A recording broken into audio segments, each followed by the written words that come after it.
ఆరోగ్యం మహాభాగ్యం. అవును. కానీ ఆ మహాభాగ్యం ఈ మధ్య కాలంలో దూరం అవుతుంది. కంపల్సరీగా. ఏంటి దానికి పరిష్కారం ఏంటి? అయితే ఏందంటే, ఆరోగ్యం అనేది భగవంతుడిచ్చిన సంకల్ప బలం. దాన్ని కాపాడుకోవడం మానవ ప్రయత్నం. కానీ ఇప్పుడు ఉన్న జనరేషన్‌లో మనం ఆరోగ్యాన్ని కాపాడుకోవట్లే. ఆరోగ్య సమస్యల్ని కొని కొని తెచ్చుకుంటున్నాం. తెచ్చుకుంటున్నాం. ఆ సమస్యలు చాలా విధానంగా కొన్ని ఉంటున్నాయి.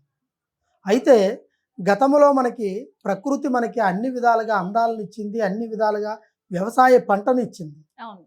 ఆ ప్రకృతి ఇప్పుడు మనకి ఎదురు దెబ్బనిస్తుంది. విషతుల్యంగా ఆ! మార్చింది మనం. కాలుష్యం పెరిగిపోతుంది. ఎక్కడ చూసినా డస్ట్, యాడ చూసినా ఏదో ఒక చెత్త. దాంతో పాటు పండించే పంటలో కూడా కల్తీ కలుస్తుంది. అన్ని మందులతోనే జరుగుతుంది. అవును.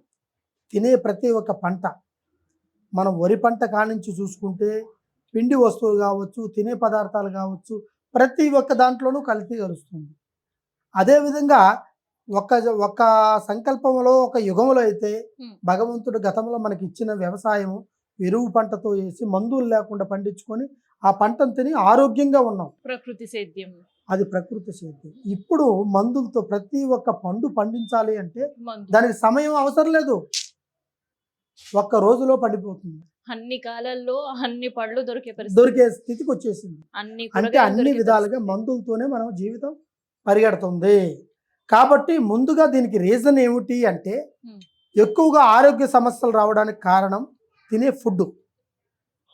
ఈ ఫుడ్ ఏ విధంగా ఉంటుందిరా అంటే బయట తినే మన ఫుడ్‌ని చాలా వరకు మనం తగ్గించుకోవాలి.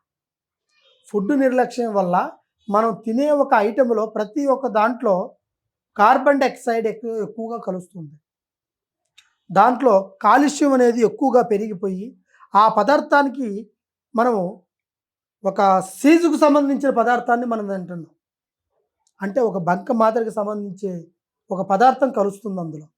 కలిసినప్పుడు ఆ పదార్థాన్ని మనం తింటున్నాం. మనకు ఫుడ్ బాగానే ఉంటుంది కదా అని రుచికరంగా ఉంటుందని మనం అనుకుంటున్నాం. కానీ అది లోపల ఏమవుతుంది? ఆరోగ్య సమస్యని కొద్ది రోజుల తర్వాత తెచ్చుతుంది. మనం తినే ప్రతి ఒక్క తిండి ఏదైనా సరే అది కల్తీలోగా కలుస్తుంది కొంతవరకు. దాన్ని మనం ఎంతో జాగ్రత్తగా మితంగా తినాలి. అప్పుడే మనం ఆరోగ్యంలో కొన్ని సమస్యలకి దూరం అవుతాం. ఒకటి. ఇకపోతే రెండవది ఎక్కువగా మనము ఆలోచన. వ్యాపారం సాగలేదనో, ఇంట్లో గొడవలను, సమస్యలను దీనివల్ల స్ట్రెస్ ఎక్కువ తీసుకుంటాం. దీనివల్ల మనిషి మైండ్ అనేది రకరకాలుగా డిప్రెషన్‌లోకి వెళ్ళిపోతుంది.